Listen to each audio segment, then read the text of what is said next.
ज्योति पुंज महाप्राण गुरुदेव, ज्योति की साधना करने वाले साधक का।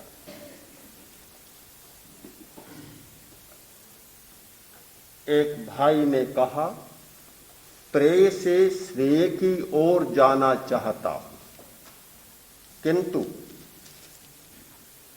पता नहीं क्या बात है, प्रियता का भाव मन से निकल नहीं रहा।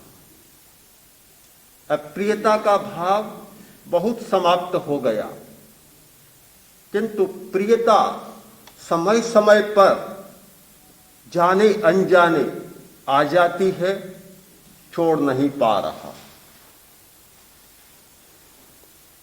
एक बहुत बड़ी सच्चाई, अप्रियता छूट जाती है, प्रियता शेष रह जाती है। द्वेष छूट जाता है, राग बच जाता है। राग मूल बीमारी है, द्वेष उसका उपजीवी तत्व है, किंतु मूल बीमारी नहीं है। प्रियता है इसलिए अप्रियता होती है, राग है इसलिए द्वेष होता है। द्वेष और अप्रियता मौलिक बात नहीं है। तो क्या ये प्रेय कोई असाध्य बीमारी है? असाध्य तो नहीं है, पर कष्ट साध्य अवश्य। आयुर्वेद में 3 प्रकार के रोग माने जाते हैं, साध्य, कष्ट साध्य और असाध्य। एक रोग सहज साध्य होता है, थोड़ी दवा दी, बीमारी समाप्त हो गई। एक दुस्साध्य होता है, बहुत कठिनाई से उस पर नियंत्रण पाया जा सकता है। और एक तीसरा प्रकार असाध्य, उसके लिए कोई चिकित्सा काम नहीं करती, वह अचिकित्सीय बीमारी होती है। प्रेय को समाप्त करना असाध्य नहीं है, कष्ट साध्य अवश्य है। बहुत कठिनाई से निपटना पड़ता है, बहुत सावधानी बरतनी पड़ती है। इसकी चिकित्सा कैसे हो सकती है? बहुत बड़ा प्रश्न रहा है हर साधक के सामने। साधक सदा इस खोज में रहा है, इस रोग की चिकित्सा कैसे की जाए, उसके साधन क्या हो सकते हैं। भिन्न भिन्न डॉक्टरों ने, वैद्यों ने भिन्न भिन्न प्रकार के साधन बतलाए। आज उन साधनों की चर्चा करना चाहता हूं जो जयाचार्य ने बतलाए। उन्होंने इस कष्ट साध्य बीमारी के लिए कुछ उपाय सुझाए हैं, कुछ औषधियां सुझाई। एक महत्वपूर्ण औषधि है अमूर्त से प्रीति। प्रीति को विघटित करना है तो प्रीति ही करनी होगी। कांटे से कांटा निकालना है, विष से विष को समाप्त करना है। प्रीति को समाप्त करना है तो प्रीति करनी होगी। हमारी प्रीति मूर्त के साथ होती है। जो मूर्त है, स्थूल है, उसके साथ सहज प्रीति हो जाती है। तत्काल आकर्षण मालूम पड़ता है, झुकाव हो जाता है। किसी को छुआ, स्पर्श बड़ा अच्छा लगा, प्रीति पैदा हो गई। किसी ने बहुत मीठी बात कही, स्तुति की, प्रीति पैदा हो गई। कोई चीज आकर गिरी, स्वादिष्ट लगी, प्रीति पैदा हो गई। मूर्त के साथ हमारी प्रीति होती है।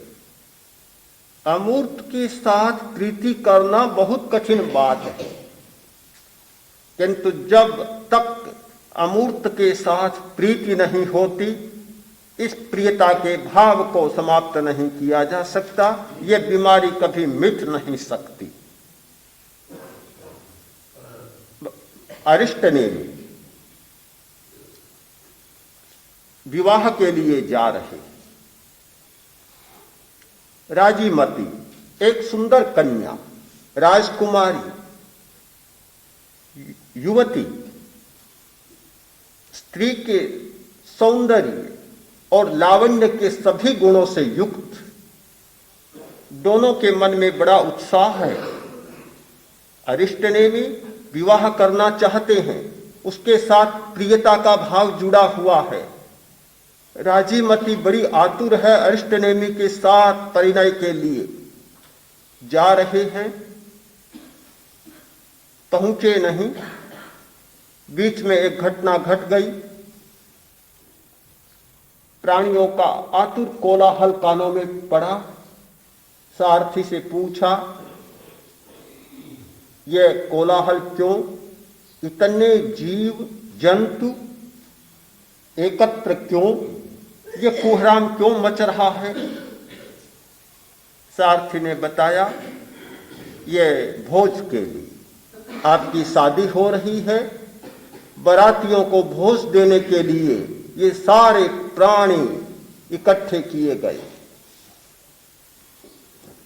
चिंतन की धारा बदल गई। तो एक का घर बसेगा और इतनों के घर उजड़े। एक सुख भोगेगा और इतनों का सुख लुट जाएगा। धारा बदल गई, मुड़ गई। राजीमती को छोड़ दिया। प्रश्न यहां पैदा होता है कि राजीमती जैसी सुंदरी को उन्होंने कैसे छोड़ा? ये कैसे संभव हो सकता है? ये नहीं हो सकता संभव कि उन जीवों के लिए राजीमती को छोड़ दे। इस प्रश्न का एक बहुत सुंदर समाधान जयाचार्य ने दिया है। राजीमती छोड़ी जिन राय, शिव सुंदर स्यु प्रीत लगा।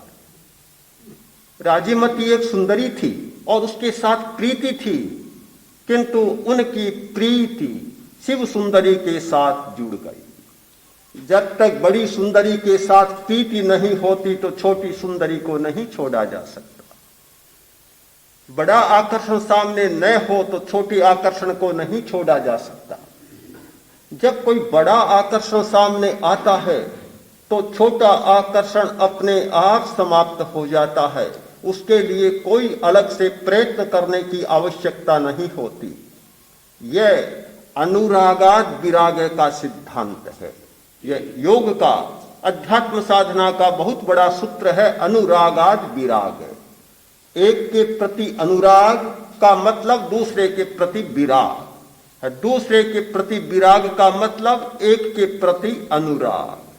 जिसका शब्द रूप रस गंध स्पर्श के प्रति अनुराग है, उसका चैतन्य के प्रति विराग अपने आप हो जाएगा। और जिसके मन में चैतन्य के प्रति अनुराग जाग गया, उसका शब्द आदि विषयों के प्रति अपने आप विराग हो जाएगा। ये दोनों के प्रति अनुराग या दोनों के प्रति विराग नहीं होता। दो घोड़ों की सवारी एक साथ कभी नहीं हो सकती।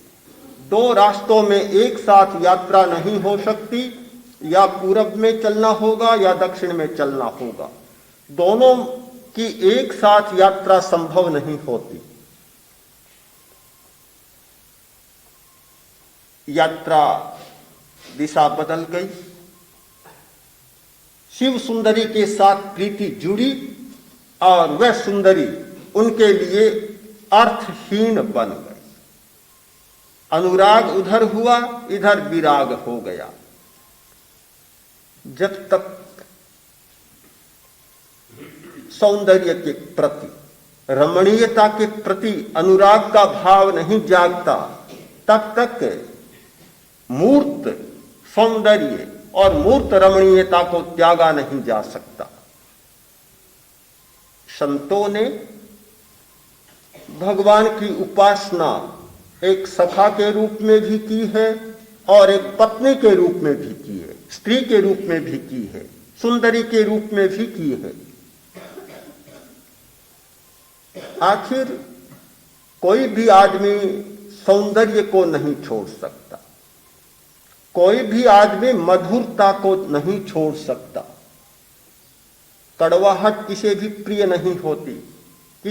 कोई भी व्यक्ति कड़वेपन को पसंद नहीं करता। भद्दापन किसी को भी पसंद नहीं होता। सापेक्ष बात है कि जब अधिक सौंदर्य सामने आ जाता है तो नीचे का सौंदर्य उसके लिए व्यर्थ बन जाता है। अधिक मीठी चीज सामने आती है तो कम मिठास वाली चीज अपने आप छूट जाती है। छोड़ा नहीं जाता, छूट जाती है। छोड़ना बड़ा कठिन होता है, छोड़ने में बड़ी कठिनाई होती है, किंतु अपने आप छूट जाती है। त्याग किया नहीं जाता, त्यक्त हो जाती है। एक सूत्र है प्रियता को समाप्त करने का, अमूर्त के प्रति प्रीति। यह शिव सुंदरी अमूर्त है, मोक्ष अमूर्त है, आत्मा अमूर्त है, परमात्मा अमूर्त है, चैतन्य अमूर्त है। अमूर्त के प्रति प्रीति उत्पन्न करना बहुत कठिन है, किंतु सौभाग्य से कोई क्षण ऐसा आता है कि जब अमूर्त के साथ प्रीति जुड़ जाती है तो फिर मूर्त उसके लिए सब बेकार बन जाते हैं। मीरा को सुना है, महाराणा के प्रति कोई लगाव नहीं रहा जब अमूर्त के साथ उसका लव जुड़ गया, प्रेम जुड़ गया। मीरा पागल बनी रही अमूर्त के लिए, मूर्त को त्याग दिया, वर्तमान को छोड़ दिया। जो सामने उपस्थित था उसके प्रति कोई आकर्षण पैदा नहीं हुआ। पूरे संत साहित्य में अमूर्त के प्रति प्रीति करने का एक बहुत बड़ा सूत्र रहा है, इस प्रियता को समाप्त करने का। दूसरी दवा है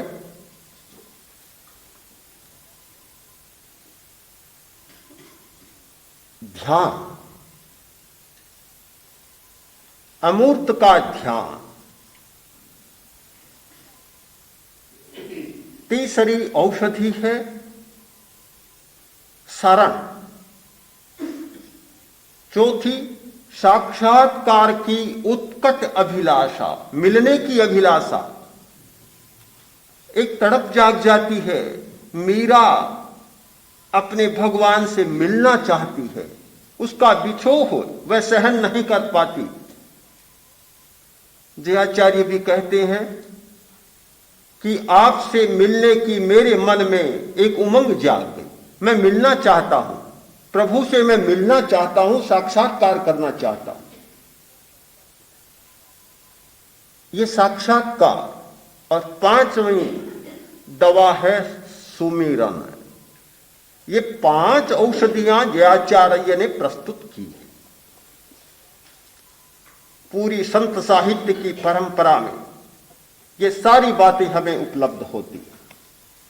संत साहित्य, कबीर, सूरदास, मीरा, जायसी, कोई भी संत हुआ है, उनके पूरी साहित्य में ये 5 बातें हमें उपलब्ध होती है।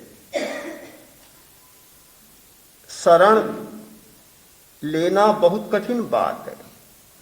शरण देने के लिए हर आदमी सोचता है कि दूसरों को शरण दूं, त्राण दूं, किंतु दूसरे की शरण में जाना कितना बड़ा तत्व है। जब तक अहंकार का विलय नहीं होता, कोई आदमी किसी की शरण में जाने की बात नहीं सोच सकता। बहुत बड़ी समस्या होती है शरण में जाना। और जो व्यक्ति शरण में जाने को तैयार हो गया, उसका सारा बाहरी व्यक्तित्व समाप्त हो गया, बचा नहीं कुछ भी। जब शरण में चला गया फिर क्या बचा? कुछ भी नहीं बचा, शेष नहीं रहा कुछ भी। फिर तो वही बन गया जो कि सामने से आता है। कितनी कठिन बात है शरण में जाना। अरब के बाजार में गुलामों की बिक्री हो रही थी, बोलियां लग रही थी। बाजार में एक महात्मा आया, उसने पूछा भी क्या हो रहा है? गुलामों की बिक्री हो रही। एक गुलाम से पूछा कि तुम बिक रहे हो? हाँ। कहां जा रहे हो? मालिक के पास। क्या करोगे? जो मालिक कहेगा। क्या खाओगे? जो मालिक देगा। कहां रहोगे? जहां मालिक रखेगा। हर बात का एक ही उत्तर कि जो मालिक करेगा। महात्मा रो पड़ा, आंखों में आंसू छलकने लगे। बोला, एक गुलाम अपने मालिक के प्रति इतना समर्पित होता है, मैं अपने मालिक के प्रति, प्रभु के प्रति इतना समर्पित नहीं हूं। थोड़ी सी कोई अप्रिय घटना घटती है, तत्काल भगवान को गालियां देने लग जाता। थोड़ा मन के प्रतिकूल होता है, गालियां देता हूं और कहता हूं कि कहां पड़ा है भगवान, अगर भगवान होता तो ऐसा नहीं होता। न जाने कब कब मालिक के प्रति गालियां बक लेता हूं। और यह कितना श्रद्धालु, कितना शरणागत है कि मालिक जो करेगा वही होगा, इसके सिवाय दूसरा कोई उत्तर इसके मन में नहीं है। तो भला एक रोटी के लिए, इस जीवन को चलाने के लिए इतना समर्पित हो गया, इतना शरणागत हो गया, मैं अभी नहीं हुआ। बिल्कुल आंखें डबडबा गई और अपनी असमर्थता के प्रति उसके मन में एक नया भाव पैदा हो गया। समर्पण, शरण बहुत कठिन बात है। और जो व्यक्ति शरण में चला गया, सारी चिंताओं से मुक्त हो गया, उसके लिए चिंता की कोई बात शेष नहीं रही। चिंता करने वाला करे। युद्ध के दिनों की घटना है। लंदन में बम वर्षा हो रही थी, भयंकर बम वर्षा। लोग रात को घरों में नहीं रहते, खाइयों में, खंडकों में छिप जाते, बहुत डरते कि कहीं बम गिरे और कार्य समाप्त। एक महिला अपने घर में मजे में सोती। पड़ोसियों ने पूछा, तुम जागती नहीं हो रात को? जागती नहीं हो, सो जाती हो, क्या तुम्हें डर नहीं लगता? क्यों नहीं जागती? उसने कहा, मुझे जागने की क्या जरूरत है? क्यों? मैं मेरे प्रभु से प्रार्थना करके सो जाती हूं। दो को जागने की जरूरत नहीं, या तो प्रभु जागे या मैं जागूं। फिर दोनों को जागने की क्या जरूरत है? एक साथ कोई आवश्यकता नहीं है मुझे जागने। जो इतने समर्पण में चला जाए, इतने तन्मयता साध ले, उसे फिर जागने की कोई जरूरत नहीं होती। जागने वाला स्वयं जागे, चिंता करने वाला स्वयं करे, फिर कोई अपेक्षा ही नहीं होती। तो यह शरण बहुत कठिन बात है। गुरु नानक ने बहुत मार्मिक बात लिखी कि यह घर बना और घर के मालिक ने कुंजी गुरु के हाथ में सौंप दी। कुंजी गुरु के पास है। अनेक उपाव करो, कितने ही भले उपाव करो, पर बिनु सतगिर शरण आई। सतगुरु की शरण के बिना कोई उपाय तुम्हारा कारगर नहीं होगा। अध्यात्म साधना का, प्रेय को समाप्त करने का बहुत बड़ा साधन है शरण। अहंकार का इतना विलय होता है, और जहां अहंकार की ग्रंथि टूटती है तो अनेक ग्रंथियां अपने आप टूटने लग जाती। ध्यान, तन्मयता साध लेना, तद्रूप हो जाना, एक भाव, एकात्मकता की अनुभूति करना एक बहुत बड़ा उपाय है। मिलन की तड़प, मिलने की तड़प होती है, बहुत लोगों के मन में मिलने की तड़प होती है, किंतु जब ये मिलने की तड़प जाग जाए और उस तड़प को पूरा करने का साधन मिल जाए, तब बहुत अच्छी बात होती है। जब मिलन की तड़प जाग जाती है, फिर आदमी चैन से नहीं रह सकता। आचार्य भिक्षु से पूछा गया कि महाराज, आप जब जाते हैं तो लोगों में हर्ष की लहर दौड़ जाती है, बड़ा उत्साह होता है, सब लोग उत्कंठित हो जाते हैं और एक नई चेतना जाग जाती है। ऐसा क्यों होता है? आचार्य भिक्षु ने कहा कि पति बहुत वर्षों से प्रवासी था, बाहर गया हुआ था। पुराने जमाने की बात, कोई समाचार भी नहीं मिलता था। आज के जमाने में तो प्रवास की बात ही समाप्त हो गई। आज तो कोई आदमी प्रवासी है ही नहीं। आज यहां है तो कल परसों लंदन में, न्यूयॉर्क में और मॉस्को में हो सकता है। आज तो न प्रवास की बात है और न समाचार, न मिलने की बात है। जब चाहे तब मिल जाते। किंतु पुराने जमाने की बात, एक बार चला गया तो 10-12 बरस तक तो फिर विश्राम ही करो। बेचारे जाते जाते ही 2-3 महीने लगा देते और आते आते फिर 2-3 महीने लगते, तो 6 महीने का समय तो आने जाने में ही बीत जाए। फिर अगर 10 दिन में आए तो कैसे काम बने? बहुत लंबा समय बीत गया। पत्नी अधीरता से प्रतीक्षा कर रही थी, कोई समाचार भी नहीं मिल रहा था। एक आदमी आया, पहुंचा और बोला, यह तुम्हारे पति का संदेश लेकर आया। रोमांच हो उठा, पुलकित हो उठी और कहा बैठो। उसे बिठाया, गर्म पानी किया, स्नान करवाया, भोजन बनाया,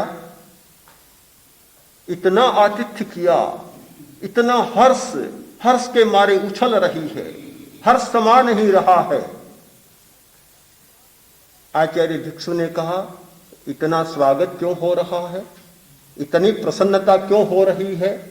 इतना पुलकन भाव क्यों हो रहा है?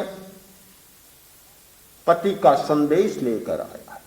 बस एक ही कारण कि पति का संदेश लेकर आया है और यह सब कुछ हो रहा है। हम लोग जहां भी जाते हैं तो प्रभु तो बहुत काल से प्रवासी है, पति तो 10-12 वर्ष से प्रवासी होगा। प्रभु तो न जाने कब से प्रवासी हो रहा है, कब से व्यापार करने के लिए दूर गया हुआ है, पता ही नहीं चल रहा है। लोगों के मन में बड़ी तड़प है अपने प्रभु से मिलने की, प्रभु को देखने की, प्रभु के साक्षात्कार की। आप समूची भारतीय परंपरा को देखें, हर आत्मवादी दर्शन ने साक्षात्कार के लिए कितना क्या किया है, कितना क्या लिखा है। आत्मदर्शन, आत्मा का साक्षात्कार, परमात्मा का साक्षात्कार, प्रत्येक ग्रंथ में, अध्यात्म की प्रत्येक वाणी में यह स्वर मुखरित होता है कि प्रभु कब मिले, प्रभु का दर्शन कब हो। मुझे घटना याद आती है, हम लोग आचार्य प्रवर से विदा लेकर राजस्थान में आ रहे थे, बीच में नौहर पहुंचे। एक दिन जा रहे थे, सड़क के बीच में एक वृद्ध महिला मिली, हमारे सामने आकर खड़ी हो गई, बोली जरा ठहर। हम ठहर गए। बोली, मैं और मेरी सहेलियां बराबर व्याख्यान सुन रही हैं और हमारा सत्संग बहुत काल से चल रहा है। बस अब एक बात करें कि प्रभु से मिला दे, प्रभु से मिला दे। 2-3 बार दोहराया, प्रभु से मिला दे। आंखों में आंसू आ गए। वह उसकी मुद्रा आज भी मेरे सामने स्पष्ट है कि उसके मन में कितनी तड़प थी कि प्रभु से मिला दे। जिस व्यक्ति के मन में यह तड़प जाग जाती है प्रभु से मिलने की और प्रवासी प्रभु से मिलने की, तब कितनी आकुलता होती है जिसमें जागती है वही व्यक्ति जान सकता है, शायद दूसरा नहीं जान सकता। आचार्य भिक्षु ने कहा कि प्रभु तो प्रवासी हो चुका, पति तो आ जाएगा, वह कब आएगा इसका भी कोई पता नहीं, आएगा या नहीं आएगा, किंतु हम प्रभु का संदेश लेकर जब जनता के बीच जाते हैं और कहते हैं यह लो प्रभु का संदेश, सारे लोग हर्ष से झूम उठते हैं, सब में हर्ष की लहर दौड़ जाती है और सब एकदम पुलकित हो जाते हैं। यह मिलने की बात तो बहुत दूर रही, प्रभु का संदेश भी मिल जाए तो भी बड़ी बात होती है और बड़ा नया काम होता है। यह आत्म साक्षात्कार, प्रभु का साक्षात्कार। पांचवी बात सुमिरन। ध्यान भी कभी कठिन हो जाता है, साक्षात्कार की बात तो और कठिन होती है। एक सीधा उपाय है सुमिरन, स्मरण करना, याद करना। याद करने की बात बहुत अच्छी बात है और संत साहित्य में दो बातों पर विशेष बल दिया गया, एक शरण और एक स्मरण। इन दो बातों पर बहुत ज्यादा बल दिया गया कि स्मरण करें, याद रखें, याद रखें। स्मरण की एक प्रक्रिया होती है, केवल शब्द का उच्चारण स्मरण नहीं होता, स्मरण की एक प्रक्रिया है और स्मरण का बहुत बड़ा प्रभाव होता है। हमारी चेतना दो केंद्रों में मुख्यतः विचरण करती है, एक नाभि से नीचे का केंद्र और एक नाभि से ऊपर का केंद्र, हृदय से मस्तिष्क तक का केंद्र।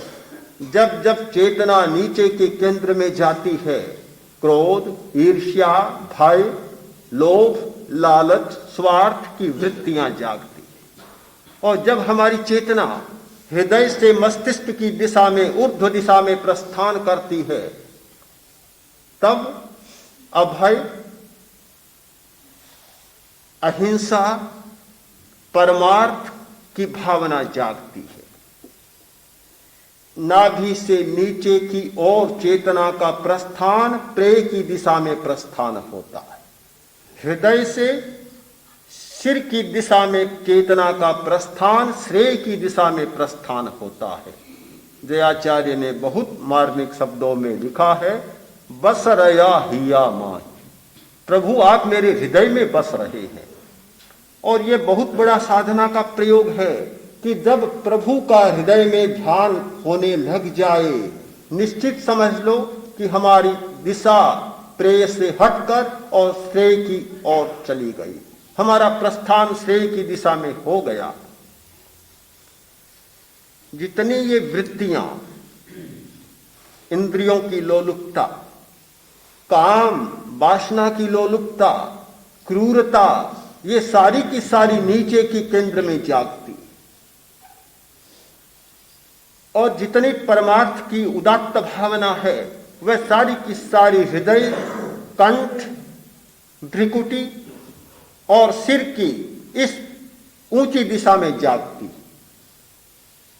इस दिशा में प्रस्थान जब होता है, प्रभु जब हृदय में बस जाता है, अरहत का, भगवान का ध्यान जब हृदय में होने लग जाता है, तो परिणाम ये आता है कि संग छांड, संग त्याग। सबसे पहली बात होती है कि संग का त्याग होने लग जाता है, आसक्ति छूटने लग जाती है, और संग का त्याग होता है तब मन बस में होने लगता है। जब मन बस में होता है तो इंद्रियां शांत होने लग जाती हैं, और इंद्रियां जब शांत होती हैं तो श्रेय की दिशा स्पष्ट हो जाती है, दयाचार्य के शब्दों में कर्मों का अंत हो जाता है।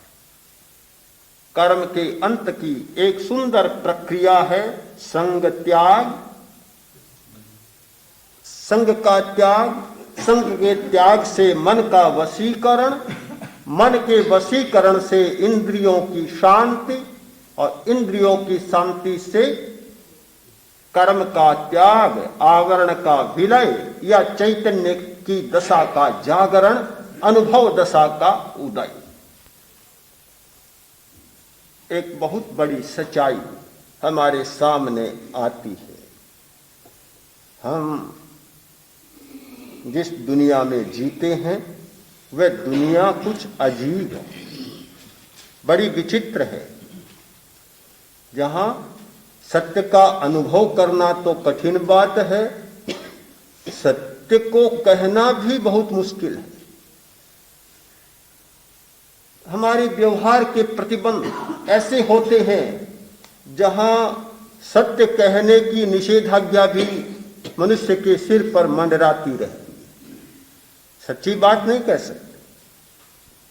कहानी याद आ रही है, राजा सैनिक ने आदेश भेजा कि हाथी को ले जाओ, बूढ़ा हाथी मरियल ले जाओ, पर एक बात का ध्यान रखना कि मुझे मरने की सूचना मत देना, यह मत कहना कि मर गया। बड़ी अजीब बात। और जीवित भी रखना है उसको, मरने की सूचना नहीं। मर गया ऐसा जो कहेगा वह अपराधी होगा, दंडित होगा। अब बड़ी मुसीबत हो गई, क्या करें, दोनों ओर से फंस गए। रोहक के सामने समस्या आई, उसने कहा चिंता मत करो, सब ठीक होगा। 10-20 दिन बीते होंगे, मरने वाला था ही, हाथी मर गया। अब राजा को सूचना न दे तो कठिनाई, और मर गया कहे तो कठिनाई, क्या किया जाए। रोहक ने उपाय निकाला और आदमी गया, उनका दूत गया, जाकर सम्राट के सामने बोला कि सम्राट प्रवर, एक प्रार्थना करने आया हूं, कहो क्या बात कहना चाहते हो। आपने जो हाथी भेजा था वह कुछ खाता नहीं, कुछ नहीं खाता है। तो क्या हुआ कि कुछ पीता भी नहीं है, पानी भी नहीं पीता, पानी भी नहीं पीता है। नहीं खाता होगा, नहीं पीता होगा, खा लेगा, उठता भी नहीं है, बैठता भी नहीं है, और सांस भी नहीं लेता।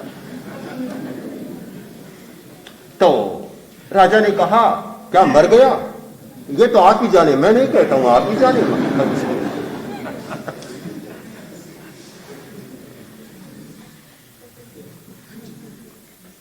ऐसी दुनिया है कि जहां जीवित को जीवित कहने का अधिकार नहीं होता और मृत को मृत कहने का अधिकार नहीं होता। हमारे व्यवहार की दुनिया में, इस व्यवहार की दुनिया में हम प्रेम को छोड़ने की बात कैसे कर सकते हैं। प्रियता जीवित है यह भी नहीं कह सकते, प्रियता मर गई है यह भी नहीं कह सकते। दोनों बातें नहीं कही जा सकती। सच्चाई को स्वीकार करना भी अपराध, सच्चाई को कहना भी अपराध है। जब हम इस भूमिका से थोड़े हटकर और प्रस्थान करें, प्रेम की दिशा से थोड़े पैर आगे बढ़ाएं, श्रेय का दरवाजा खोल, और बहुत कुछ करने की जरूरत नहीं। एक बार द्वार खुल जाए तो फिर बहुत सारी बातें अपने आप खुल जाती है। सिर्फ एक बार द्वार खोलने की जरूरत है। शिविर में आने वाला व्यक्ति 10 दिन में कोई साधक सिद्ध बन जाता है, ऐसा नहीं होता।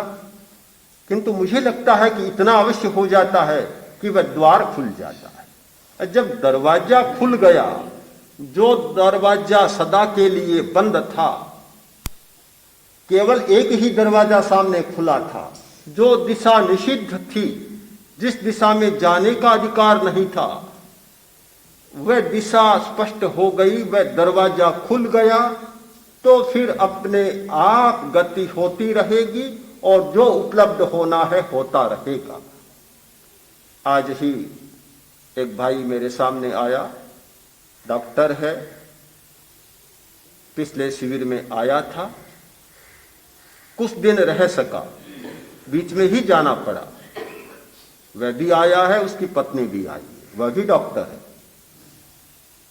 तो बता रहे थे कि 5-6 दिन उसमें रहे, बीच में ही जाना पड़ा, किंतु इतने में ही बहुत परिवर्तन आ गया। रक्तचाप संतुलित हो गया, दवाइयां छूट गई, हाँ छूट गई, और पत्नी कह रही है कि बहुत कुछ नॉर्मल हो गया, बहुत ठीक हो गया। मैंने सोचा कोई जादू तो नहीं था, ऐसा कैसे हुआ? पर यही बात है कि दरवाजा खुल गया। 5 दिन में भी दरवाजा खुल सकता है, 3 दिन में भी दरवाजा खुल सकता है, और 10 दिन में भी खुल सकता है। केवल दरवाजा खुल जाए, बस इतनी सी अपेक्षा है। यह दरवाजा खुलता है, नई दिशा उद्घाटित होती है, फिर तो चलने की जरूरत है। यह भी सावधानी बरतनी पड़ेगी कि दरवाजा खुल गया, दिशा स्पष्ट हो गई, पर पैर अगर ठिठुर गए कि कौन चले, बस दरवाजा तो खुल ही गया, अब चलने की क्या जरूरत है, तो फिर नमो नारायण ही होगा, फिर और आगे कुछ होने का नहीं है। कैसे हो सकता है? तीनों बातें साथ में चाहिए। दिशा स्पष्ट हो, दरवाजा खुल जाए, और पैर निरंतर आगे बढ़ते रहें, निरंतर आगे बढ़ते रहें। 10 दिन तक किया और घर में जाकर छोड़ दिया तो फिर दरवाजे पर ही अटक गए, आगे नहीं बढ़ पाएंगे। हमारी अपेक्षा है कि हम प्रेक्षा ध्यान के द्वारा एक नई दिशा का उद्घाटन करें, एक वह दरवाजा खोलें जो अब तक हमने नहीं खोला, और हमारे पैर उस दिशा में निरंतर आगे बढ़ते रहें। तो इसमें कोई संदेह नहीं कि यह कष्ट साध्य बीमारी, लगने वाली बीमारी जो आज प्रतीत होती है कि यह रोग बड़ा कष्ट साध्य है, यह प्रियता का भाव नहीं छूट रहा है, किंतु निश्चित माने निरंतर कदम इस दिशा में आगे बढ़ते रहे तो यह बीमारी भी मिट जाएगी। हमारा शरीर, हमारा मन और हमारा चैतन्य पूर्ण स्वस्थ हो जाए। मुख्य साधक साधिकाओं,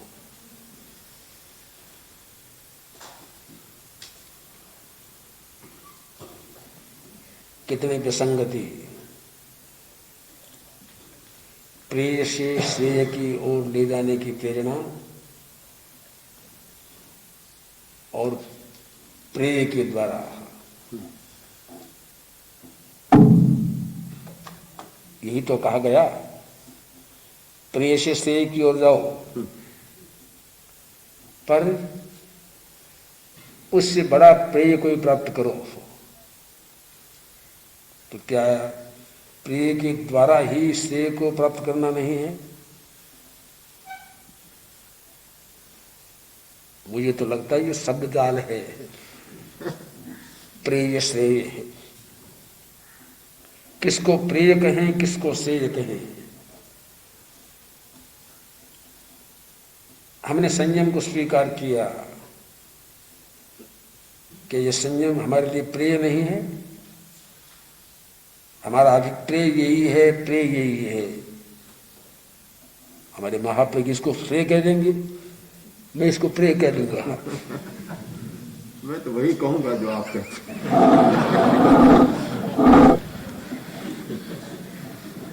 ये विसंगतियां होती है, इनके नहीं, इस सदा शब्दों में विसंगतियां होती है। शब्द के द्वारा किसी भी भाव को संपूर्ण अभिव्यक्ति दी नहीं जा सकती है।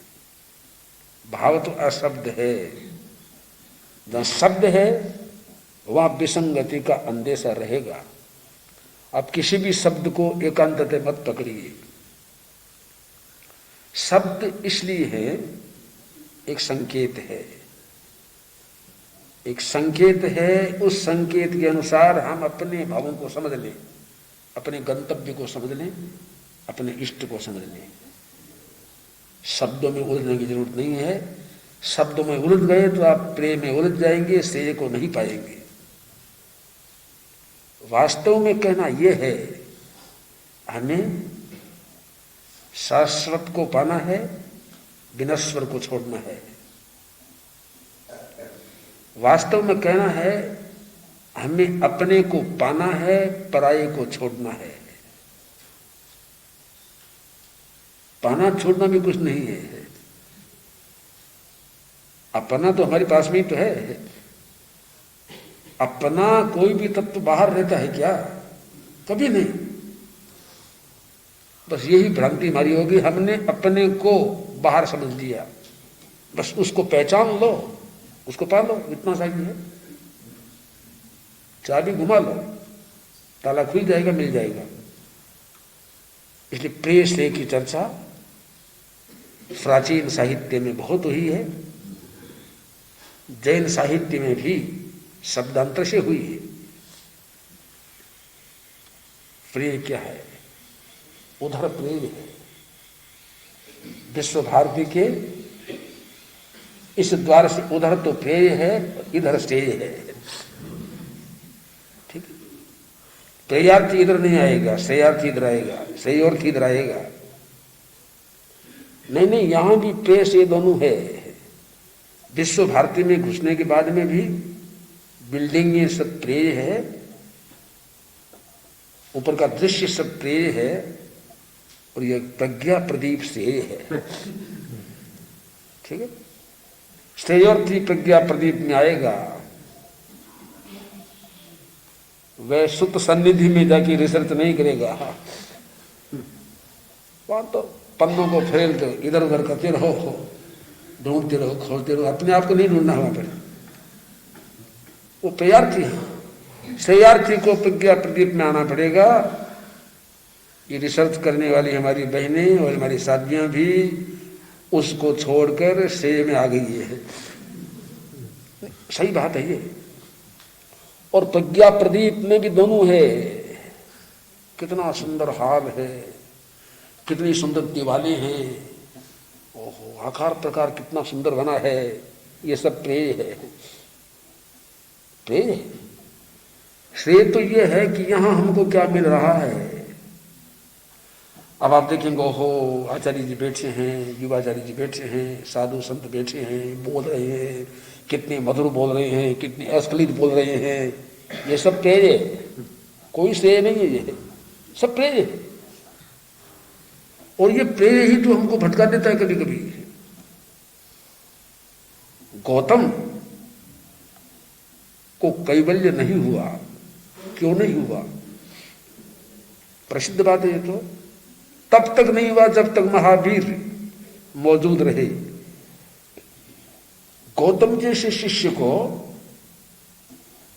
जो 14,000 साधुओं में अग्रणी धुरीण थे, उनको कैवल्य नहीं हुआ।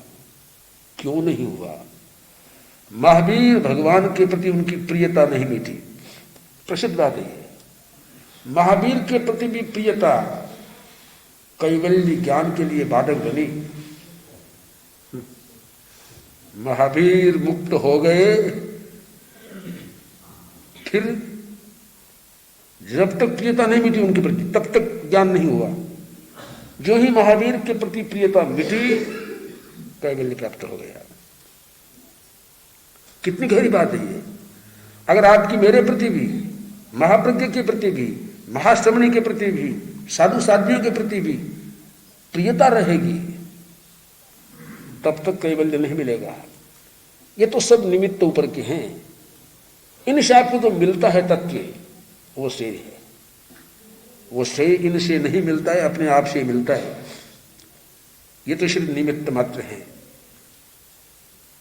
इस दृष्टि से मैं कह रहा हूं कि प्रिय श्रेय शब्द तो ये समझने के हैं, उलझने के नहीं है। हमें जो प्राप्त करना है वो हमारा श्रेय है। और ये बहुत अच्छी बात कही है कि समर्पण के बिना श्रेय नहीं मिलता।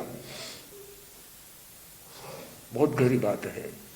संपूर्ण समर्पण जब तक नहीं होगा, जब तक हम दीवो ताणम शरणं गई पैठा नहीं मान लेंगे, ये हमारा दीप है, ये हमारा प्राण है, शरण है, गति है, प्रतिष्ठा है, यही सब कुछ है, ऐसा मान के हम नहीं बैठ जाएंगे, तब तक हमको श्रेय मिलेगा नहीं, मन नहीं भरेगा।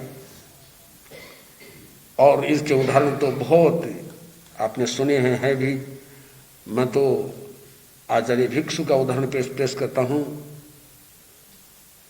वो भगवान महावीर की वाणी, भाव वाणी पर कितने मुग्ध थे, सचमुच श्रेयोगी थे। मैंने एक पद्य कहा है, मीरा रो सांवरियो साई राम नाम पर तुलसीदास दीवानो। मीरा रो सांवरियो साई राम नाम पर तुलसीदास दीवानो। मारो रे सांवरो जिन बाणी पर, मारो रे सांवरो बण्यो रह्यो परवानो रे। सांवरा हो सांवरा हो सांवरा, स्वामी जी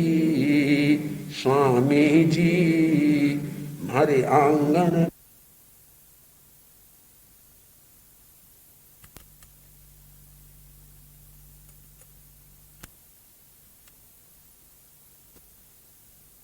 वाणी रूपी दीपक पर परवाने थे। उदाहरण पेश करें तो मीरा और तुलसीदास। मीरा का एकमात्र साईं सांवरा था, गोस्वामी का एकमात्र आराध्य राम था, तो भिक्षु का एकमात्र साध्य आराध्य महावीर था। महावीर के लिए जिए, महावीर के लिए मरे, महावीर के लिए सब कुछ उन्होंने किया। और सच पूछे तो महावीर के लिए नहीं, अपने आप के लिए थे वो। उनका महावीर तो उनके भीतर था, बाहर नहीं था कहीं। ऐसा समर्पण, और यही समर्पण आगे चल के मैं देखता हूं तो 24 के निर्माता श्रीमद जयाचार्य, उनका समर्पण भिक्षु स्वामी के प्रति हो गया। ऐसा अटूट समर्पण है, चलते फिरते लिखते बोलते भिक्षु भिक्षु भिक्षु भिक्षु भिक्षु। आप उनकी 5 पद्यों की कोई गीति देख लीजिए, उसमें भिक्षु मिलेगा आपको। भिक्षु नाम के बिना कोई पद्य शायद नहीं मिलेगा उनका। व्याख्यान की रचना करते हैं, अंत में भिक्षु मिलेगा आपको। इतना समर्पण भाव भिक्षु के प्रति था। ये सब क्यों था? भिक्षु के कलेवर को प्राप्त नहीं करना था, भिक्षु की सामरिक सूरत को प्राप्त नहीं करना था, भिक्षु के माध्यम से उस श्रेय को प्राप्त करना था। तो श्रेय हमें प्राप्त भी है। हमें भी उस श्रेय को प्राप्त करने के लिए ऊपरी आकर्षणों को छोड़ना पड़ेगा। छुट्टी मुश्किल है,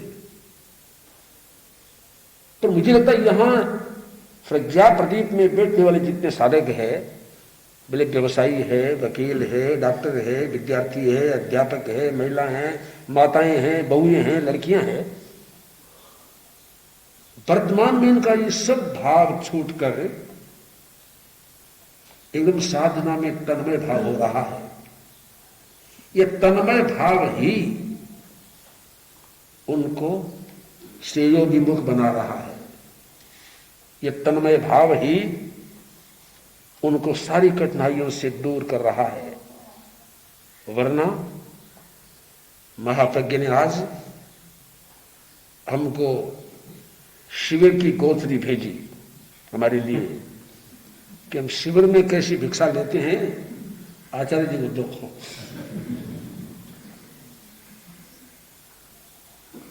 जरूर उपहार है तो लेना चाहिए। मैं तो भोजन करने बैठा ही था, इतने में मुनि संजय आया। मैंने कहा तुम कहां से आए हो? बोलो प्रज्ञा प्रदीप से। क्यों? कि युवाचार्य जी महाप्रज्ञ जी ने भेजा है मुझे, आचार्य जी को आज ये साग परोसो। स्वाद। मैंने उनसे पूछा तत्काल कि तुम्हें ये साग कैसा लगा? बोले आचार्य जी ध्यान से सुनिए, हमको तो नसीब नहीं है, अगर मिले तो यही साग खाएं रोजाना। दूसरा छोड़ दे। साधु वृत्ति की दृष्टि से रोजाना ऐसा साग हमको मिलता नहीं है, अगर मिले तो ये ऐसे ही साग खा के हम अपनी चर्या करें। मैंने कहा लो रखो, परोसा गया। परोसने वाले ने कहा और दूसरा कोई साग नहीं, आज यही साग लाओ। क्या उन्होंने कहा था एक दिन ऐसा क्रम हो कि साग अलग खाया जाए, रोटी अलग खाई जाए। मैंने वही क्रम कर लिया।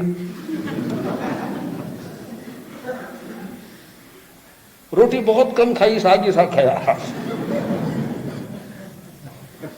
प्रयोग मैं तो मानता हूं जीवन में प्रयोग होना चाहिए, जिसका प्रयोग नहीं करें केवल सुनने से फायदा क्या है। साग अधिक खाया, रोटी बहुत कम खाया। साग के स्वाद को देखे तो न मिर्च है न पूरा नमक है, नमक तो था, और न कोई स्वाद बढ़ने की चरपराहट है, उसमें कुछ नहीं, चरचराहट कुछ नहीं है। खाते चले जाओ। मैं तो अभ्यासी हूं, इसका अभ्यासी आदि हूं मैं ऐसे साग खाने का। मैंने सोचा कि जो बहनें छोटी छोटी ये तो खट्टी मिट्टी चरपरी चीजें खाने वाली है, उनको ये साग कैसा लगा होगा? सचमुच है। अगर ऐसा साग आपको खाने में अच्छा लगने लग गया तो आपकी वृत्ति श्रेयोभिमुख हो गई, श्रेय को प्राप्त करने के दरवाजे खुल गए आपके। ये ठीक करा।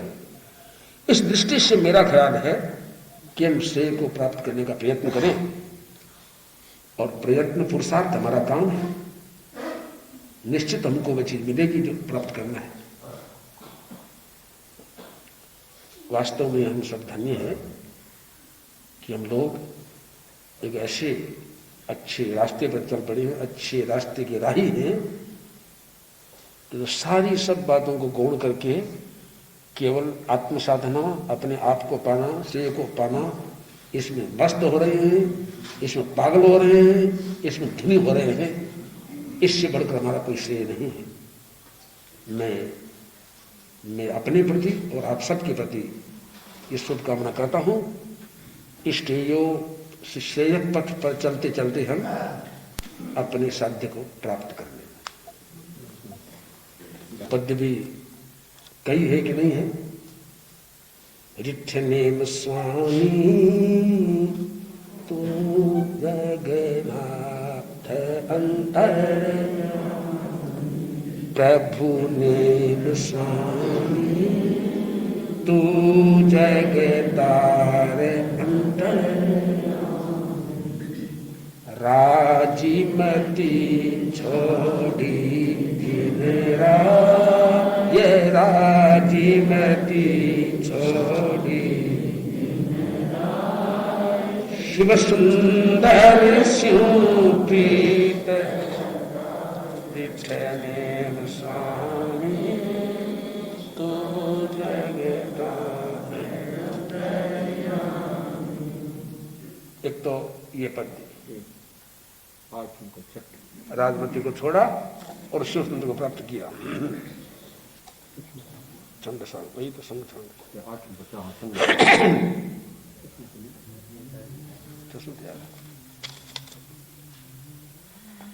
प्रभु चंद्र जिनेश्वर चंद्र जी सा प्रभु चंद्र जिनेश्वर चंद्र जी पानी शीतल छंदसी हाल हो उपसम रस सांभर मीठे कर्म भरम मोह जाल हो प्रभु चंद्र जी। छठा पद्य है। ओ प्रभु शरण आयो तुझे साहिब प्रभु शरण आयो तुझे तुम्हें ध्यान धरू दीन देन हो मिलवा मुझ मैंने प्रभु मिलवा मुझ मैंने तुम्हें सुमरण स्यों सुख चैन हो जिनेश्वर चंद्र जी प्रभु चंद्र जिनेश्वर।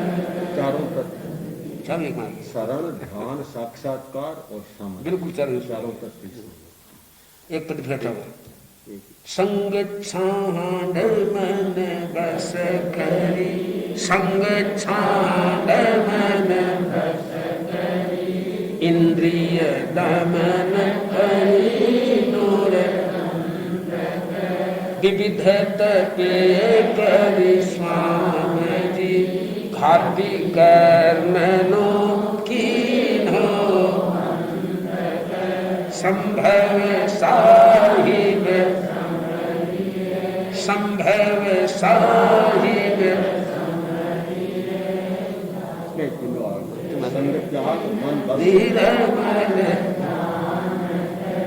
एक पोद्गल दृष्टि स्थापन किन्हो है मन मेरु समान के संभव साहिब।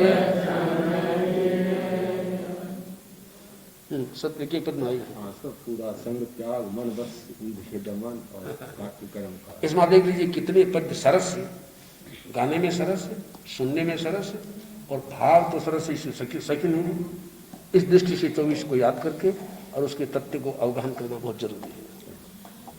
अर्हन्ते शरणं भवजामि सिद्धे शरणं भवजामि साधु शरणं भवजामि केवलिमन्नतं धर्मं शरणं भवजामि अर्हन्ते शरणं भवजामि सिद्धे शरणं भवजामि साधु शरणं भवजामि केवलिमन्नतं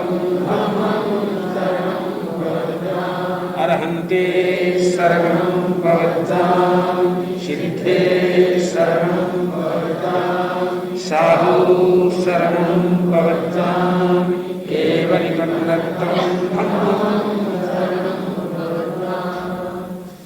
सत्यं वन्दे सत्यं वन्दे सत्यं